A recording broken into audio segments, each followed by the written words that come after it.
Greetings, ladies and gentlefish. In this video I'm going to bring you a trio of tier 8 heavy tank replays. So we're going to kick off with a machine I have shown you some gameplay from before, and indeed I have a full review of this machine on my channel. This is the tier 8 British heavy tank, the Caernarvon, and then the second and third replays we're going to move on to tanks that I don't think I've ever shown you before. So here we go. Top tier, which is nice, and we are on, is it Cliff? Cliff, yes. We are on the Cliff map.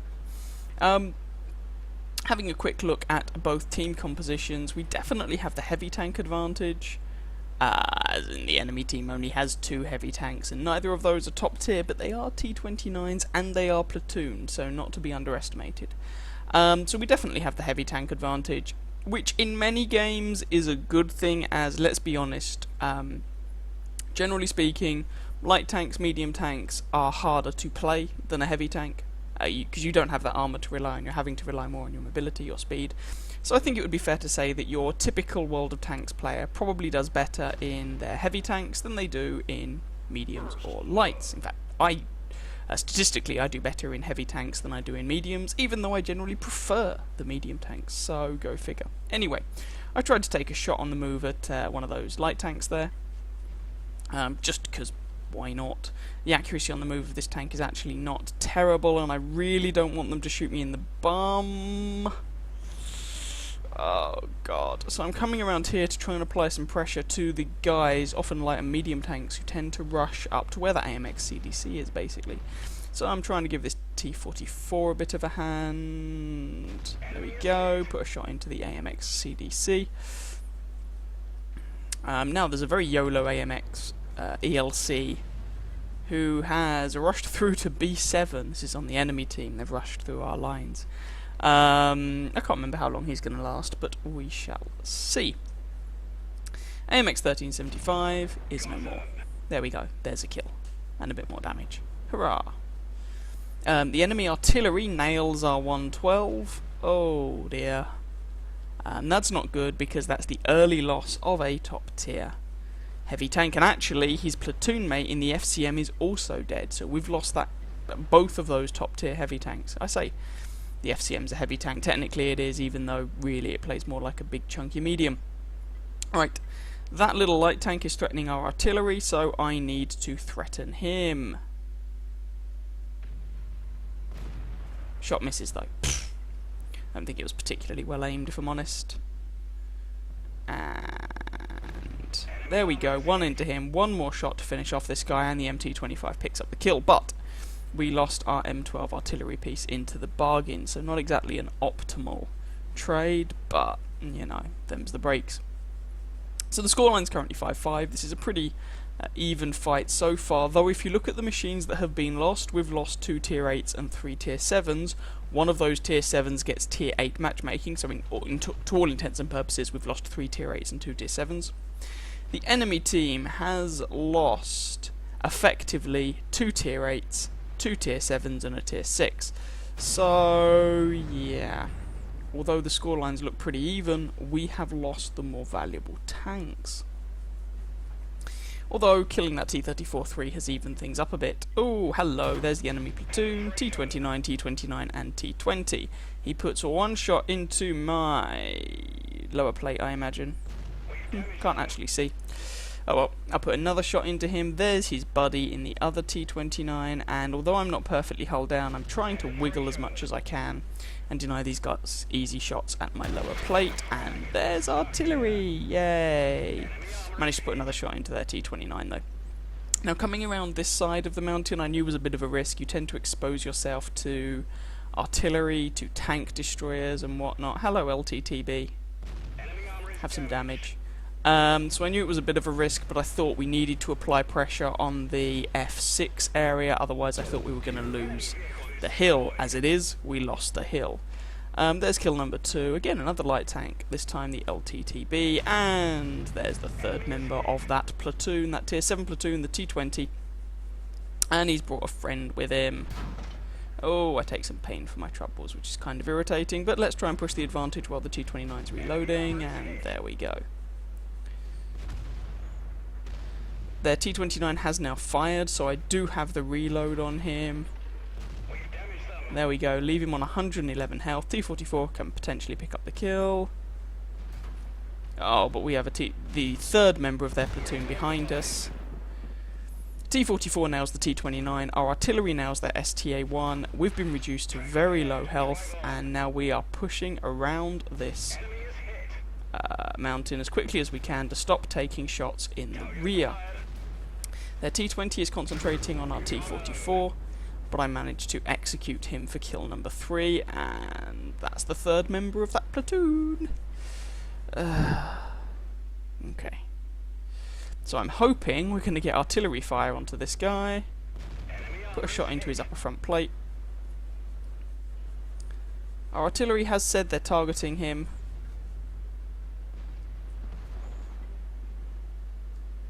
Yep.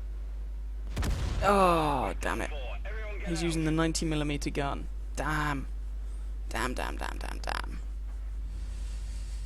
Now, at the time, I don't actually think I had noticed that our artillery was targeting that guy. So, what I probably should have done was just hung tight, not tried to go around that corner, and just let our artillery do the job. So I think that was actually a mistake on my part. Nonetheless, following now are IS-6, who just got nuked by the enemy artillery. And now 4 plays 2, but our M40-43, sorry, our Su-14-2 does take out one of their artillery pieces, so now it's 3v2. Our 2 are both artillery, hurrah! But the enemy T-29's a very nice chap. We're having a bit of a chat there. See, when I came around the corner, that was it, yes. When I came around the corner against that T-29, I thought he was looking the other way. And hence he managed to nail me. And I think at this point I realise I'm actually talking to the wrong T-29. I was referring to the one who just got nuked by our artillery. So yeah, that was it. I thought that... What was this guy's name? The guy who killed me was Harry Toto. I thought he was looking the other way. So I came around the corner to put a shot into him. He wasn't. So I died. In fact, if memory serves, in this game, Loki was looking over my shoulder and she'd said, "Oh, the T-29's looking the other way," and I went, "Is he?" So I went and nailed him, or tried to nail him, but it didn't quite work out. In a minute I am going to switch view, hopefully, to our last surviving tank. Rather than concentrating on my Caernarvon, I'm just busy typing. So, now we have an interesting situation. We have a Borsig and an AMX-13 F3 versus our Su-14-2 artillery piece. Now, someone is capping our base. That's more likely than not the Borsig. Our Leopard says, "No cap please, noob." And it appears the Borsig agrees. Is the Borsig actually going for this? That would be hilarious. Surely not, that would be so incredibly stupid. Oh well, we'll take it. Oh, the enemy AMX artillery piece manages to polish off the game. Such a shame. Ah well, let's go and take a look and see how well everybody did. So we actually picked up first class mastery for that defeat, fire for effect bruiser, and a high caliber medal. Kinda painful. Myself and that surviving, or our last surviving tank, the Su-14-2, were at the top of our team on experience and damage. He did 3,500 damage, I did just over. He got 6 kills, I got 3. He got 708 base experience, I got 673. The AMX-13, however, managed to polish him off. Now, why did we lose that game? Well, firstly, I went out to take on that T-29 when I didn't think he was looking at me. He was looking at me, I died. C'est la vie. I should have played that more cautiously. I should have just sat there and waited for our artillery to nuke him. I was artillery safe. There wasn't the pressure to go out there and do the damage myself, so that was a misplay on my part. Looking at our top tier limited matchmaking premium tank platoon, the IS-6, it's a clan platoon, the IS-6, the 112 and the FCM-50T. Now I'm not trying to have a go at these guys, anyone can have a bad game, but between the three of them they did 388 damage, which is one shell from the IS-6. That's what they managed between them. So there's three of our top tier tanks who basically didn't do anything. And if you look at the two teams, essentially the match was decided by the fact that they didn't have anyone who did 0 damage and we did. In fact, if you look at their team, their lowest damage count was 243 from the STA-1. Next up was 350, then 448, you know, and we've got plenty of people who did less than that. The only people who were keeping us in that game, really, were myself, our artillery, and possibly that T32, to be fair to him. He seemed to play a fairly good game. But, never mind. C'est la vie, you win some, you lose some. 17 shots fired, 15 hits, 15 pens. If you saw my Caernarvon review, you'll have noticed that I was taking a lot more speculative shots there. And so that's more the sort of gun performance you can expect from this tank. But conversely, if you look at the armour, I took a lot of those shots in the side and the rear. I only actually bounced a single round for 115 damage blocked by armour, so the armour didn't really work that game, which was a bit unfortunate. Nevertheless, still a fairly decent game overall. Just a shame we couldn't quite pull out the win, but a very close game between both teams, and it was good fun to play, and it was nice to have a chat with that T29 platoon at the end. They were a good bunch of guys. So let's move on to game number 2. So we're top tier once again, this time on Sand River map, and it's an encounter game, but we have moved across to the T32 now, the American tier 8 heavy tank. In common with the Caernarvon, the strengths of the T32 are kind of very closely tied into whether or not it is hull down. One of the things, and well, I guess the thing you really notice moving up from the T29, is that, well, it's more of the same. It's the same gameplay. Your best armour is on the front of the turret. In fact, the hull armour is very, very similar, which makes it tier for tier worse, of course. You're a little more mobile, but your mobility isn't stunning. And the gun, you are using the same 105mm gun you were on the T29, and that was a good gun on the T29, but here on the T32 at tier 8 it's looking a little tired. And you will use the same gun again on the M103 as the stock gun, unless you drop a bunch of free XP to get the middle 120mm gun on that tank, at which point you are likely to have a sense of humour failure. Right, about the actual game we're playing. Hello, box tank. So T32 gets 10 degrees of gun depression and a badass turret front, and our slightly lackluster gun doesn't really matter too much in this matchup, because it's tier 8 maximum game, so we can do an awful lot of good. Sand River is a great map for this tank because you have loads of undulations and hills and whatnot that you can use to go hull down on. So that's pretty fantastic for this machine. Bouncing a whole bunch of stuff with my turret. Nah, tried to get a shot into the side of that Tiger 2's turret, but wasn't happening. Now, the capture circle is in the south of this map, but I generally find the game is typically decided up in the north, around kind of this corner. Although I should point out, this is, of course, the 9.7. Hello, Mr. Jagdpanther. Ah, a bounce. This is the 9.7 El Haluf Sand River, before they changed it in patch 9.8. So, that may be slightly different now. And so yeah, we can go down to the capture circle in a moment, hopefully, as long as we've got a few tanks to make sure they don't just cap this game out. But in the interim, hello Mr. IS-3. In the interim, just going to use the gun depression and the badass turret front to beat the stuffing out of these guys.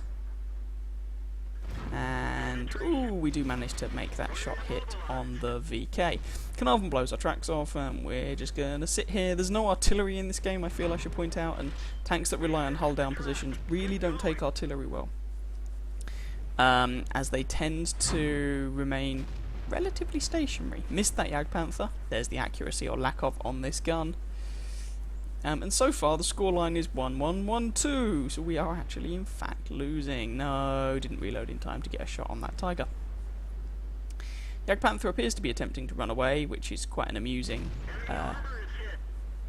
action on his part because he was relatively safe where he was. Not completely safe, but relatively. And moving out of that position in the way he did was just not going to end well. IS-3 is cheeky, pops his gun over that ridgeline and puts a shot into my side, which is kind of annoying. And the VK blows my tracks off. Can we finish this guy off? Nah, he's having none of it. So the scoreline is now 4-3.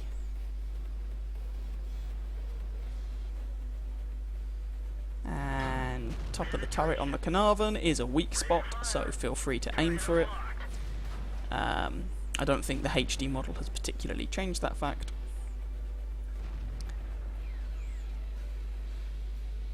Trying to get a shot on that SU-152, but wasn't quite able to find the gun depression to do it, despite the fact that I have 10 degrees of the stuff.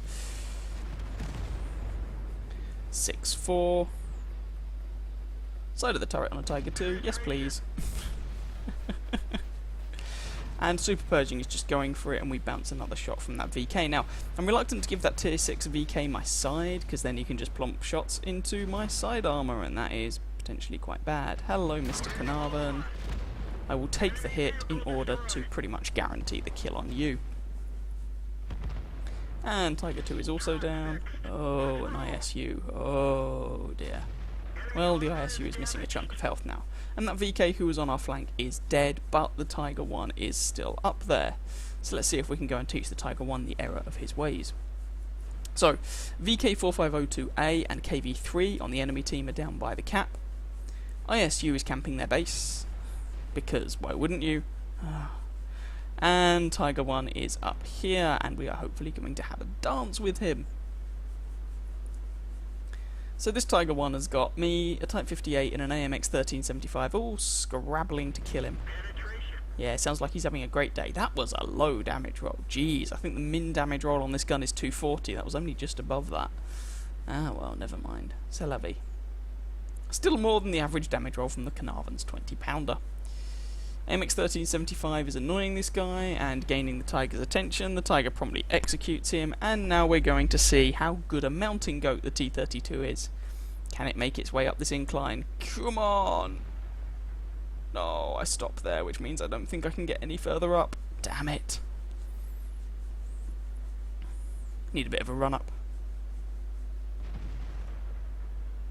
Come on, can we make it this time? Don't stop for anything. That looks like we've done it. Hello, Mr. Tiger. I'm coming for you. And at this point, this Tiger is the only one left, I feel I should point out. The other three guys were all killed. And we execute him for kill number 2. And that was, at the very least, a win, unlike the previous game. Hurrah! Let's go and have a look at how good a win.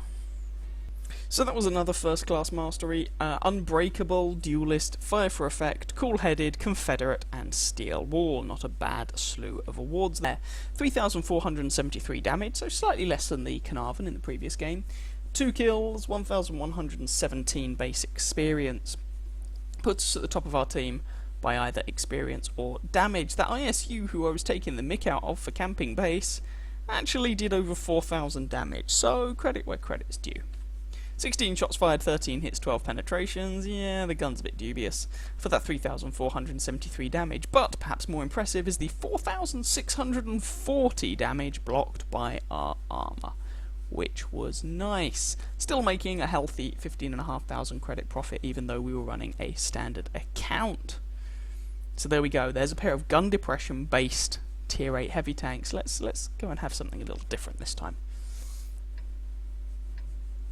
So here we go, continuing the trend of top tier matchmaking. We are in a tank that often, in my experience, gets a bit forgotten, which I don't really think's fair. It seems to live in the shadow of the IS-3, which certainly isn't fair, because I actually prefer it to the Soviet tank. This is the Chinese tier 8 heavy tank, the 110. You can see why people compare it to the IS-3 with that pike nose, but in a lot of ways the tanks aren't really very comparable.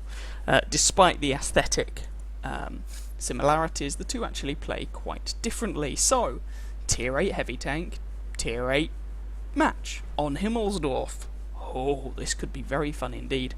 So, we're going to go up to the hill and we're going to fight it out.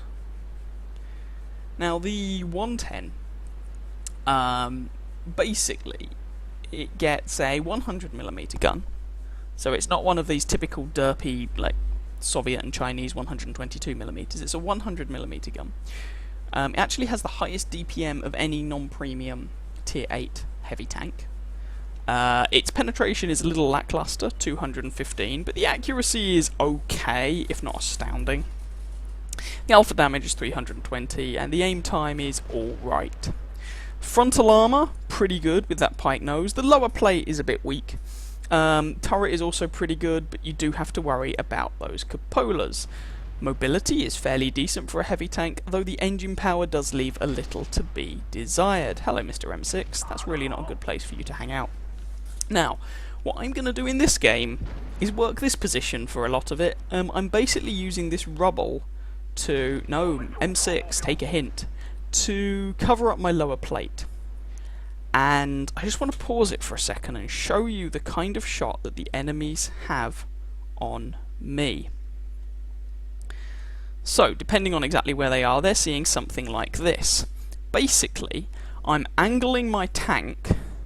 Now, I know people say you should never angle a pike nose, but the reason for never angling a pike nose is that you take one side of the armour and you expose it more, so you make it weaker. But I'm angling the pike nose, however, I've got this giant lump of rubble that is hiding the size of the side of the pike nose that would be weak if I were just angling it in the open.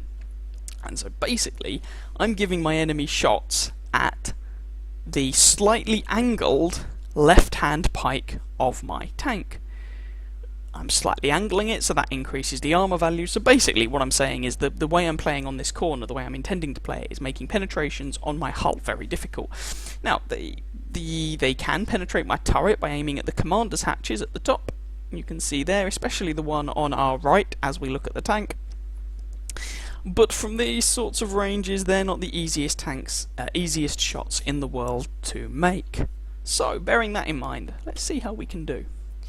Commander's hatch on a T29. Nah, we bounce the shot. Badoing. That M6 will take a hint eventually.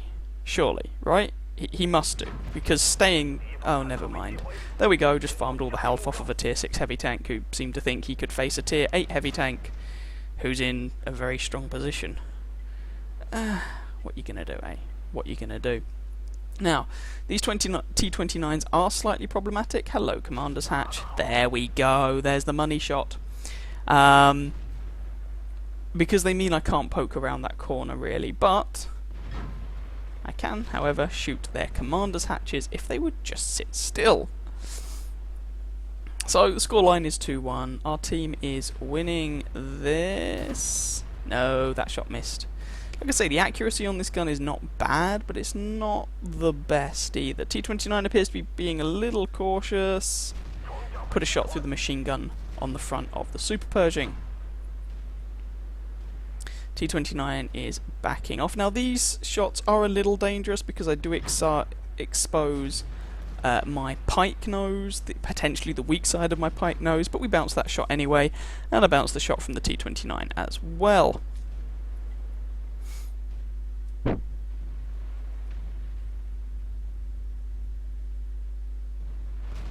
No, we bounce on the T29's Commander's Hatch. The thing with that Commander's Hatch is you do have to hit it just right, or you run the very real chance that your shot will bounce. And in the interim, of course, my team has managed to lose a couple of tanks, and we're now 3-5 behind. T29, I'm not sure if he wants any more of this fight. Super Pershing has fired, aim at the top part of his turret, and get rewarded with a damaging shot. Sorry about that. So, low health T26, Super Pershing, one-shot T29, and T54 Mod 1, who's turning around to deal with all the friendly tanks we're pushing round the mountain. So, we should have these three guys bang to rights. The problem is the rest of the map, where you can very definitely see the enemy have the overwhelming presence. And of course, this is an encounter game. The capture circle is over on the one line. I do bounce quite a lot on this T29. As I say, shots into his Commander's Hatch are not trivial. but he also bounces a lot on me, and will track you as well as do damage, but there we go, and the AMX 5100 finishes him off. T29 is probably not feeling quite so confident anymore, and it looks like our teammates might need a hand against that T54 mod 1. So first things first, let's kill that T29. Second things second, let's go and give these guys a hand against the T54. We are now losing this 8-9, so it's not completely horrendous, but it could be better. And that shot only tracks him, alas. I was going for the damage as well, but there we go, what are you going to do? Into that rear drive wheel, bang. Someone else wants to kill him, that's fine, I will get assistance damage out of it, just do hurry up. Or am I going to have to do it myself? Oh, if a job's worth doing. 10-9, and kill number 3. So, the enemy have an IS-3, a Rheinmetall Borsig, a Jagdpanzer 4, a T25/2, and a Jagdpanther. And 4 of those tanks, at least, are down by the capture circle. We don't quite know where the T25 is, so let's go down to the capture circle. Now, I mentioned that the engine power on the 110 is a little lackluster. Oh, never mind, the T25-2 has gone away, so they're all by the capture circle. The engine power is a little lackluster, but the top speed is fairly respectable for a heavy tank.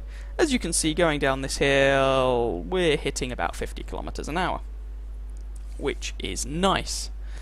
So, taking a direct route, because we need to reset these guys as quickly as possible, and because despite having been in the thick of the fighting, I do have all my health remaining, so if necessary I can afford to take a couple of hits. We're just going to plough down here and get towards the capture circle. So speed this up just a little bit as we make our way there. At a steady 40 odd kilometers an hour along the flat. Now this is an encounter game of course, so it takes a while for the capture circle to actually, well, get up to much. Nonetheless, I don't want to take the risk that we are going to be hosed because we couldn't reset the bleeding base. So I'm just going to come out here and take a shot at someone. I take a whole world of Dakar, but it only blows my tracks off. Now, frustratingly, I couldn't quite get the gun depression to shoot that Jagdpanzer 4, and now these guys are behind this building, which is really awkward. But they do manage to kill our IS-3, and that Borsig just made a bit of a mistake, and that resets the cap. Jagdpanzer 4 is going to struggle to penetrate me, so I keep my pike nose pointing in the direction of the Jagdpanther and the Borsig. Put a shot into the Jagdpanzer 4 to reset the cap again. And now you are dead for kill number 4. Borsig and Jagdpanther are dead, and that was the game.